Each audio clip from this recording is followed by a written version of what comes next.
हमारे श्रीनाथ जी के मंदिर में एक बार तानसेन गाने के लिए आए।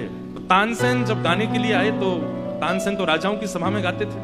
तो गोसाई श्री विठलनाथ जी ने कुंभनदास जी, भगवान के अष्ट सखाओं में एक सखा श्री कुंभनदास, जिनका स्वर सुन के परमात्मा झूम उठते थे वो कुंभनदास, और जिनका स्वर सुन के समाज झूमता था वो तानसेन। तो तानसेन जी जब गाने के लिए आए तो गोसाई श्री विठलनाथ जी ने कुंभनदास जी को उनकी सेवा में मतलब भाई बड़ा गायक है, आगरा से आ रहा है, उनका बैठने की प्रबंध, उनके जलपान की प्रबंध में कुंभनदास जी को लगाया। कुंभनदास जी ऐसे अद्भुत गायक हैं कि ठाकुर जी के नेत्र सजल हो जाते हैं कई बार उनका स्वर सुन के। लेकिन तानसेन के सन्मुख में ऐसे रह रहे हैं कि तानसेन को पता ही नहीं चला कि ये गायक हैं। तानसेन उन्हीं को आज्ञा कर रहा है, मेरा तंबूरा उठा के इधर धर दो, अरे चल थोड़ा शीतल लेके आओ, घड़ा वाला लेके आओ। कुंभनदास जी दौड़ दौड़ के सेवा कर रहे हैं, तानसेन आया।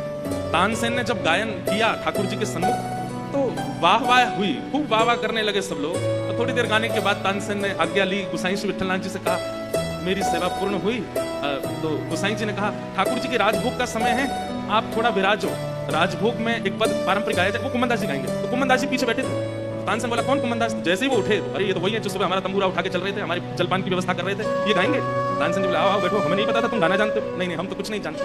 अच्छा गाओ। उन्होंने सोचा मंदिर में जो कीर्तन करते वैसे होगा कोई। कुंभनदास जी ने जैसे ही गाना शुरू किया, प्रथम स्वर प्रस्तुत होते ही तानसेन के संपूर्ण अंग के मानो जैसे रोंगटे खड़े हो गए। इतना बड़ा गायक जिसने सदैव गागा करके पूरे विश्व को रुझाया। अरे तानसेन सामान्य नहीं है, जिसके गायन से साक्षात मेघ बरस जाते हैं, जिसके गायन से साक्षात दीप प्रज्वलित हो जाता है। तानसेन के सन्मुख सारे राग रागनी हाथ जोड़ के खड़े रहते हैं, हमको सेवा में लीजिए। लेकिन आज वो किसी का स्वर सुन के जब शून्य हो गए, वाणी नहीं है उनके पास बोलने के लिए, बस नेत्रों से अश्रु गिर रहे हैं और कुंभनदास जी की ओर अपलक नेत्रों से देख रहे हैं। कुंभनदास जी का जब गायन पूर्ण हुआ, तानसेन बोले आप 2 मिनट मंदिर से बाहर आएंगे? बोले क्यों? मुझे आपको प्रणाम करना। मैंने जीवन में स्वामी श्री हरदास जी के अलावा किसी को प्रणाम नहीं किया, लेकिन आज आपको प्रणाम करना। क्यों?